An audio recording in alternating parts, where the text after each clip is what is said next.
If you clicked on this video, you're probably interested in the Wehrmacht. That was exactly me when I saw this one right here with the German World War II veterans. But let me tell you, this one is particularly horrible, and I'll get to that in a second. After watching this video, I found out that it's originally part of a Dutch documentary from 2008. Here these German veterans are on some kind of a tour in a tank museum. But what they have to say about the war is questionable at least, or you can call it just propaganda and straight up lies. So let's get into it. Let me introduce you to the main character of this video. It's this guy right here. Those people talk about having fought against Russia, but he corrects them, saying that they fought against Bolshevism. Then he starts yapping about how it would have spread all across Europe, and that Germany only defended against it. Also, America started attacking them, so they had to defend themselves everywhere. Now, let me ask you a question. Did you notice something missing in his story? It's the part where Germany attacked all of Europe first. He completely twisted history in favor of the Wehrmacht. That's not the only time he does it, by the way. On a side note, the ideology which was spreading in Europe at that time and that everyone was defending themselves from was the National Socialism. Okay, so now it gets really bad. This man continues his monologue by saying that the Soviets didn't sign the Geneva Convention and that their horrible war crimes reflected it. He then says this about the Russian, and I quote, "Stirred up by Soviet or Bolshevist propaganda, he massacred our people." Also, he talks about the Soviets molesting the women and that the Germans never did that. According to him, they always tried preventing this and the molesting of women,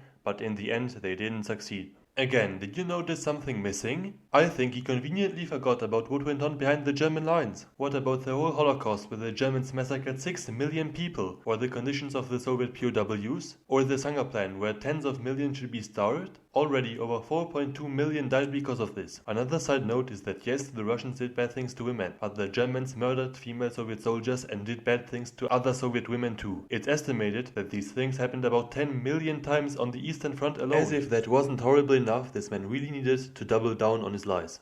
Now this Dutch woman decides to tell him the story of what happened in a town which is called Putten. Basically, the Wehrmacht carried off 659 men to concentration camps, of which 552 sadly died. The man first denied that it was the Wehrmacht, but when he discovered that the cause of this was a partisan attack, he defended this terribly disproportionate response, because it was the partisans. Also, according to these Germans, it wasn't a crime to invade the Netherlands.